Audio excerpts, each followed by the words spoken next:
Hey everybody, welcome back to another episode of Samp&Chance Boxing. I'm your host, Bobby Sampson, joined as always, my man with the master plan, Mr. Chance, Michael's Chance. I didn't know if we had much to talk about this week, but the fights of the weekend gave us a little something to talk about and some headlines that came breaking out. But before all that, my friend, how are you? I'm doing pretty good yourself. Can't complain, man. It's Thursday. We're getting that much closer to Tio and Shakir, so that's exciting. If you haven't watched their face off yet, go watch it. Yeah, definitely. And It's their fun. episodes they're putting out on their training episodes, it's really good. It's really good. It's No, gonna be a good fight. they're kind of like oil and water in terms of personality. Shakir being water and Tio being the oil. Mm-hmm. So a nice little combination. But I think a lot of people don't realize that Tio's a pretty smart guy. Like he's pretty educated. He's pretty smart. He's pretty well read. I mean, It he's depends an how he's interesting acting, cat. right? He does a lot of silly antics. He So you does, know, but I think it's premeditated on his part. It's not like, at one time I could have thought, okay, like I look at Rolly Romero, for example, and I just think that guy's a doofus, just generally speaking, right? mm-hmm. Nothing against him per se, and I'm sorry for calling him a doofus, but you know what I mean. Yeah. Um, but then you look at Tio, it almost feels like all this shit's calculated. I think The it's a more little that bit I'm mental watching health. it, the It's more like I'm Ryan watching. Garcia. When they're on there, they can be super articulate, super well read, super smart. And then when they're off, they can just be Neanderthals. So Absolutely. it's entertainment, so it is what it is. I All hope right. Tito wins. I don't know if he will, but I'm cheering for him. It's gonna be a tough one, man, because I like guys a lot, both of them a lot, right? Mm-hmm. And yeah. But let's move on. Dalton Smith shocked the world. I don't know if he shocked the world, but I mean, they're gonna say he I shocked the think he world. shocked the world because nobody knew who he was. You Well, know, I the mean, main, especially over where we are, nobody knew who the guy okay, was. Everybody maybe, thought maybe. Matias would walk him down, right? Well, no, well, maybe in this side of the world, maybe didn't, but over on the other side of the world, people know the name Dalton Smith and had faith in him, and that's fine. That's just the way it is. It's Yeah, just where but you're that's I from don't or know. I not. don't know how true that is because let's roll the tape on our boxing description. How many guys picked Dalton Smith in that fight? One guy did. Of all those UK guys, one guy did. Sir Chadalot. It's the only guy that picked him. Maybe 20 did. I didn't see that one, but everybody else had Matias. So I, Regardless, I don't. So people know. So what I'm saying is, if you're in the UK, you might have known his name. But even people in the UK didn't think he was going to win. Over here, we didn't know who he was. man, Nobody maybe they really didn't did. think he was going to win, but he had a name over there. That's what I'm trying to A say. small It's name. not A about small that. name. I don't think it's a small name over there. Maybe over here, but not over there. No, no. So what I'm saying is, in our two boxing leagues of the 14 guys, one and they're all from the UK, but us. One guy picked them. Everybody Right? thought he's But gonna how get many wiped times have out, we picked smashed. against a Canadian? No, no, that's not what I'm saying. What I'm saying is nobody had faith in the guy. So this is a huge upset, a huge shock, because even the UK people didn't believe in him. They might have heard of his name, they didn't believe in him. We know Okay. that because we can roll the tape. That's what I'm saying. So it's a Well, huge, huge upset. fair enough. Fair enough. But he did what no one else could. He Mm-hmm. basically matched him, and from that first round, he adjusted himself completely. Mm-hmm. Mateus looked like Mateus in that first round. And then he just kind of Dalton adjusted and he kind of met him. He did stuff that Mm-hmm. Subriel is not used to, Mm-hmm. right? Having someone stand up to him, having someone actually, stay with him and challenge him. And that confused the guy. That discombobulated him. And we saw the rest is history, man. I Yep. mean, how do you see the fight? That's the way I looked at it. I saw this man make mass adjustments and face him head on, something that Subriel could not handle. Mm-hmm. Yeah, here's how I broke it down in X here a couple days ago. Key moments in analysis. The defining moment was undoubtedly, as we all know, the fifth round knockdown, where Smith's right hand exposed Matias's vulnerabilities. His lack of head movement, he wasn't moving his head at all. I don't know why. And overall pressure without elite defense. Smith beat Matias at his own game. He refused to back down, outlasting him in the trenches. Matias's one-dimensional approach caught up to him as he couldn't adjust when Smith matched his intensity. Smith's elite boxing IQ defense and finishing instincts shone through, turning what could have been a war of attrition into a statement win. I don't know why Matias is walking forward, throwing a jab, not getting his head off the line. That is basic amateur one-on-one. I guess he had no respect for Smith, and he found out. Should have respected him because that was a good for Smith, man. I didn't really care who won the fight. It was a good fight, but nobody was really expecting that. So good for Dalton. The No, tough hey, dude. well, I think basically, just Great as you game said, plan too. well, he adjusted it on the fly, man. He called the audible, right? I mean, he was walking right into his plan. he was walking right into everything in that first round. After that first round, things started to change, especially that third round. Mm-hmm. You know, he came out really hard and it kind of really started to change the direction of the fight. And I think, in my own opinion, I think Subriel just basically didn't know what to do with that because no one's ever done that to him. How I didn't listen to the commentary, but I had the fight on because I was studying. How can you not? How I don't know if it's coordinated, but how are they not telling him get your head off the line? You're literally walking straight into his punches. You're throwing a jab. You have to move your head to the side. Everybody knows that, and he refused to do that. To me, that shows a lack of respect for your opponent, and not thinking Dalton Smith is such an amateur you couldn't hit him. That at a professional level you can't do that, and he kept doing it. It was mind blowing. It's a lack of discipline. I don't know what it was. I think it's a lack of discipline. Look, dude, it could be discipline, it could be disrespect, and it could also be just being caught in the headlights because you're not used to someone doing that back to you. You know what I mean? It's like a bully being bullied. They don't know how to handle it. No, I know. It's just, he deserves weird fighting like that. Good All for right. Smith. Good for him. Good fight. Let's move on here. Néstor Bravo. What a fight. 2 rounds only. Yeah, you know what? It was a good fight. Yourself, a lot of other people are saying knockdown of the year so far, possibly. We're only 15 days in, so yeah, it's a little tongue in cheek. You know, like I'm watching this thing, and the first time I saw it, I'm like, oh, wow, crazy. But then watching it on highlights, having a few days to watch it again and again, yeah, it's a good knockout, but I wouldn't. We have a whole year here. We have what? 290 days left in the year. Knockouts that'll surpass. Yeah. Sure, now, I think spectacular. To be fair, man, I don't think that final blow was that much. It was the second left hook that got him. We hit him right on the button. He was out cold before. Yeah. Because he hit him once. He hits him a second time. That's where he got him with that second left cross. And then he tapped him on the head. So if you're thinking that tap on the head, like, because it happened so fast, it's the second left cross that got him. And the tap with the right hand is what you're calling the knockout. But decent fight, man. Decent fight. Your thoughts on it? Crazy knockout. It is, second round in, which is impressive to do that. Let me break it down quickly. First round, there's nothing to say. It was limited action. Skip right to the second round. Early in round 2, Bravo connected with a sharp left hook that served as a warning shot, visibly shaking up Campa, but not dropping him. As Campa continued forward, his forward assault to gain momentum, Bravo timed a perfect follow-up left hook flush on the jaw at the 123 mark of the fight. 4 minutes and 23 seconds left, knocking him out cold.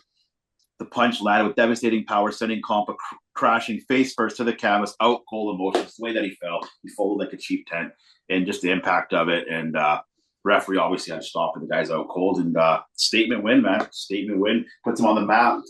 Winning in that particular fashion means you're going to fight more big fights, which means more money. It's all about. And it was amazing to see. No, it was a good fight. I mean, the whole card was good, man. Let's not forget this. Action-packed. Dude, that Citron fight, that first round was insane. Yeah, great action on that too. Right? That was just an insane round. And Samp&Chance got knocked down 3 times in that first round alone. I think Citron got knocked down once as well. He got knocked down first. He just came back like a champion and just destroyed Samp&Chance 3 times, taking him out.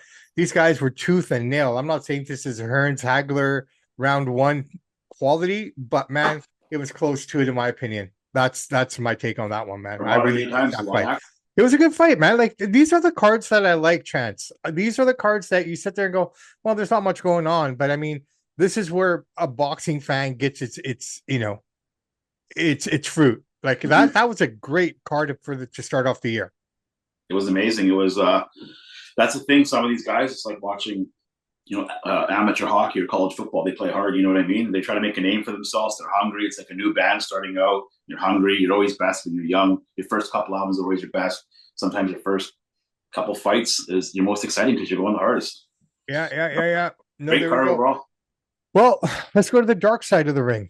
You ready? Mm-hmm. Our good buddy, Mr. Tank Davis, again. Now, this is stemming from charges from October, so I don't know if he's done anything since then, but maybe they have the evidence they need now to kind of put it out there. So a warrant has been issued. But did you hear the story, the backstory of what happened, though? Hold on. A warrant has been issued for Tank. stemming from incidents that happened in October, which took away the Jake Paul fight, which kind of stripped him of a lot of money. But what's the backstory? Go ahead. So what it is this is his girlfriend. She's a cocktail waitress at a strip club. So he went to the strip club. They're arguing about, I don't know what they're arguing about. They went to the back room, I believe it was the kitchen. He grabbed her by the throat, pulled her hair, dragged her outside through some stairs, took her outside, strangling her. I don't know if he punched her, but assaulted her, they say. So you can take what you want. Could be a slap. I don't know. A bunch of people saw it, yelled and screamed, we're going to call the cops. And he drove off like the coward that he is. And the arrest warrant's out for him. I don't know why they're waiting now to get him. Why they didn't get him prior to this. Maybe that she just didn't have enough evidence not to convict him. Maybe somebody had something on a cell phone, maybe the cameras. They said that he took her to the back room where the kitchen was, I guess, because there's no cameras there. So that's the let me talk to you kind of thing. He's all pissed off. I don't know what he was mad about. It's a nut job. And then he just assaulted the shit out of her. And that was another arrest warrant for the guy. It's a bad dude. It's a bad guy. He'll fight again because people still love him. People will defend him. This will blow over if he wants. And people will defend him, especially the American media will defend him. They won't defend his actions, but they will brush it under the rug in a few months when this dies off. I wouldn't be surprised if you don't see tanks by spring or September. With all due respect to our American friends, I'll say this, man. It doesn't matter what you do in America. Most of the bad people get away with everything there. We've seen it for the last 5 years. Continuously. So, I mean, it's just like, I don't know. What can you do? There's got to be cameras all over that place if it's a strip club. You know what I mean? No. So that's what I'm saying. So he took her back into the kitchen. It was a kitchen where there was no cameras. He knows the layout there because I know. He's wasn't on camera. So it's not a lack of smartness or a lack of cognitivity. It's just a lack of stupidity. Really, he knew. I wouldn't even say stupidity. The guy is always. No, it is stupidity, dude. If he knew exactly what he was doing. If he's taking his woman to a place where there's no camera. Well, she works there. He showed up at her work. I understand that, but if he knows where to go, he already knows what he plans. Mm-hmm. That's what I'm saying, right? There's no mistake here. There's no. Oh, I lost my temper. No, dude, you knew exactly what your intentions were. Mm-hmm. If you know the layout of the place. You're taking her to the area where you know there's no camera. Your intentions are clear. I don't care what anybody says. That's enough for me to throw a guy in jail for that kind of stuff, especially combat athlete. He'll get a few. He might get a few months. He won't get too long. He'll fight again this year. Because I sit in our other grab shoot. I sit in our other grab shoot group chat. Sorry. These kind of guys have to kill someone for something to happen. Yeah. He'll beat up a handful of women more before something really bad happens, then he'll get in trouble. And that's the problem with the justice system across the board everywhere. Mm-hmm. Right? The wrong people are getting done in for their stupidest things. Mm-hmm. I think it was you who shared this with me. Some guy in England has stage 4 cancer and got arrested or something. For posting something on Facebook in the UK? England is the worst country in the world. Yeah. Worse than Russia, worse than China, worse than India. All these places where you think there's no democracy. England is the worst. Well, first off, I'm going to take offense to you saying that India is not a democracy, man. No, dude, right now, straight up, India will be the biggest superpower in the next 15 years. That's what I'm saying, though. So I'm saying you think you have all this freedom in England, and it's the most sophisticated country because they brought all this rule of law and order to all the Western Hemisphere, all from England. Here's the thing. They've arrested 12,000 people in 1 year for posting stuff on social media the government doesn't like. That place is an absolute shithole. If you go on there right now, you could. If you write you don't like the prime minister, you could say something bad about him. They'll come to your door. I can go on there and say, Mark Carney's a spineless jellyfish here, which he is, but I'm not going to be arrested for it. Over there, there's a chance you might. That's how bad England's gotten. That's what happens when you get overrun with these kind of people, and yeah, it's bad. So over there, Tank might be okay. They might say, well, you know what? He had emotional distress. He beat up his woman. He didn't know what he's doing. It's okay. Everything's ass backwards there. The whole country's ass backwards. America's ass backwards. UK's well, in America, backwards. I can say what I want. I'm not going to be arrested. No, but they set the precedent. Like you can do anything you want and not get in trouble. That's pretty much the way it looks, man. I mean, from an outside perspective, you can say what you want to say about the UK, but this is the way I kind of see both these countries. Like in Canada, it's not that far off almost. So, anyways, we're a boxing show. We are a boxing show. So we got that happening in the world of boxing as well. But brother, Tank will fight again this year, and we'll have a huge redemption story in the sports media. They'll is he still a champion? Does he still have a strap? No. He doesn't have the WBA belt. No, I don't believe so. Okay, because in that report, it's written WBA champion. I think he's former. I don't know if I think he might have got stripped. I'm not sure, but he'll fight again. Nobody will justify. But they haven't stripped him of that title. That's just another. We can take that back to a boxing perspective, okay? If he's still champion, and I don't know this yet, I'm not sure. I can't quote on it, but based on the report that I read when they were talking about the police report, it said WBA champion, right? So if that's the case, these governing bodies are taking titles off of guys that have done nothing wrong to nobody. They just, yet they keep the belts on the Charlos. They keep the belts on the Tanks. Like, what's going on? Let me give you an example about Tank. This is what Tank's, I think it's like his third or fourth offense. Jeez, how many more do you need? But hold on. He's going to fight again this year because the sports media love him as a fighter. They're not going to justify him beating up all these women, but they'll step around it and talk about how good of a fighter is. So here's an example. Floyd Mayweather beat the crap out of his girlfriend. He did 8 to 9 months in jail. And these guys are foaming at the mouth for this guy. Floyd Mayweather is a woman-beaten piece of crap. Great fighter. He's a piece of crap because of what he did. But we don't even talk about that anymore. Half of these guys that are reporting on boxing don't even know what Floyd did. And so what I'm saying is eventually they're going to circumvent around this, and we'll talk about Tank the Warrior who came from poverty, all these things, and we can look at Mike Tyson. If you're of a certain generation, you know about everything he ever did, but this new generation only sees this, older version of Mike, and this is the only perception they have of him, right? Yeah. I mean, we can go down the list of all the guys that have just done horrible things, and girls too. Yeah. Like on both sides of the fence. It's just we are a weak society. I almost feel society in general only wants to attack what it feels it wants to attack and not be fair to everything. But anyways, let's move on. Brother, what do you have in international or Canadian boxing history today? We got a couple good ones here today. Yeah. All right. We're going to go back to 1941. Antoine Christophoresis became the first Greek world champion by defeating Melio Batena via 15-round decision for the NBA light heavyweight title in Cleveland, Ohio. So some history there. And then we got a good Canadian one, really good one. Best one we've had in a while. It's sad what happened, but it's nice to talk about him. January 12th, this week in boxing history, 1956. The death of legendary boxer Sam Langford at 69 in Cambridge, Massachusetts. He was born in Weymouth Falls, Nova Scotia in 1886. Wow. Langford is widely regarded as one of the greatest pound-for-pound fighters ever, with a career record, listen to this, 210 wins with 43 losses, 126 KOs, 53 draws. He fought from 1902 to 1926, nicknamed Boston the Baby. Oh, wow. He fought from lightweight all the way to heavyweight. There it is. Crazy. 56. Crazy.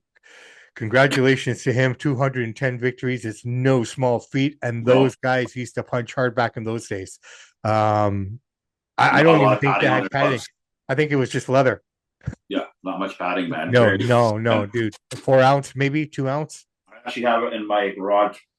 I actually have boxing gloves from 1940 that I bought just to have them. And yeah, there's not much in there. No, eh? What would you say? 4 ounces?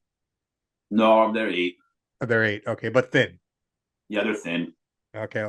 You feel it on your knuckles, I'll tell you that. No, fair play, man. Extra padding when you do the wraps, right? All right, dude. This has been a great show. I really enjoyed it. We really touched on some things. Again, I apologize to our American and our UK fans and followers. We didn't mean to be disrespectful in any way, shape, or form. Just kind of pointing out and kind of giving you our view from what we see from over here.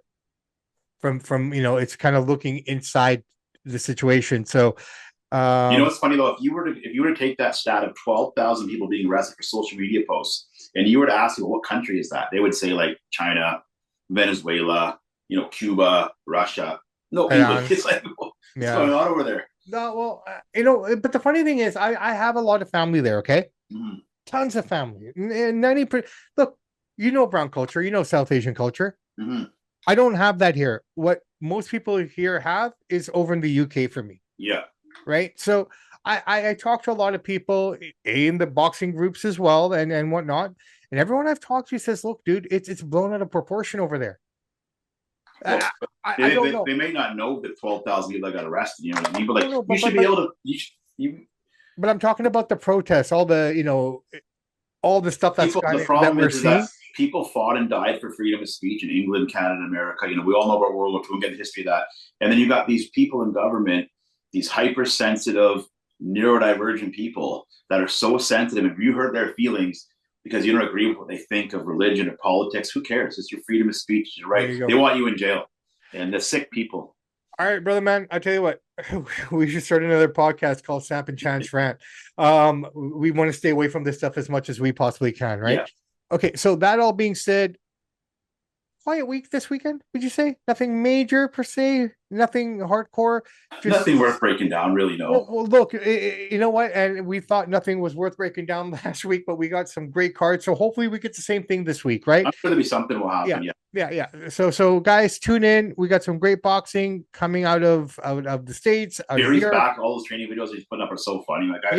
He's training. Looking forward to seeing what his goal is here. Very quickly, we'll break it down as we get close to it. But I understand Frank Martin is one of the guys that Zuffa Boxing has signed.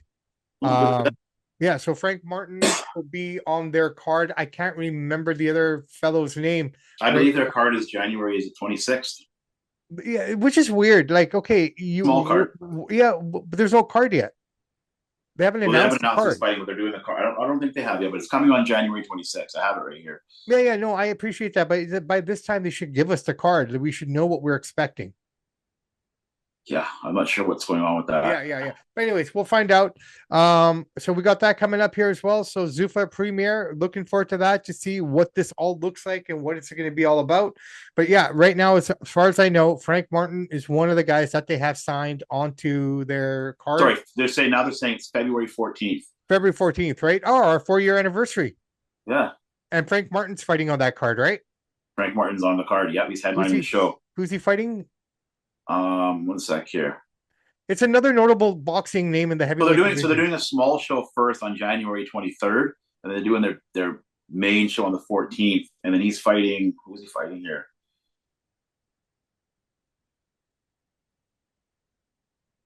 Ifa Ajigba. Oh, Jigba, that's right. So Charles. Just another name. These guys have fought in Furies. They fought in the Wilders and everyone else in between. So we'll see what they do with these guys. It's going to be interesting, right? I mean, nobody else wants them to fight, so I might as well go somewhere, right? Well, hey, it's a bold move, right? It's an opportunity for other guys to get to other places to see what this card looks like. But yeah, man, looking forward to it. Good stuff coming up all the way around. We got the Seahawks and the 49ers this weekend. Looking forward to that one. What's his name? That George Kittle guy's out? Yeah, he's out. So, I don't know. Does Seattle take him twice in a row here? It'd be tough, man. We stopped McCaffrey last time, but he's so good, you can't stop him every time. So hopefully we can do it one more time, but it's not an easy task. You can't, but without Kittle there as well, you have extra protection going the other way, right? Yeah, it's going to be fun. Let's find out. It's going to be a good weekend of football, good weekend of boxing. No wrestling per se, but we have our hands full. Ladies and gentlemen, it's Thursday. It's the weekend. We are 2 weeks into the year. I hope everyone has a great start. And, if you're facing some difficulties already off the bat, that's okay. Get them out of the way, right? You get them out of the way now, and the rest of the year will be golden. Just be strong, believe in yourself, and believe in your abilities, man. I'm Bobby Sampson. He's downtown Chance eating chicken wings. Protein bar. In the words of the great ACDC, those that download, like, subscribe to the podcast, we salute you. We do salute you guys. And all that being said and done, Samp&Chance are out.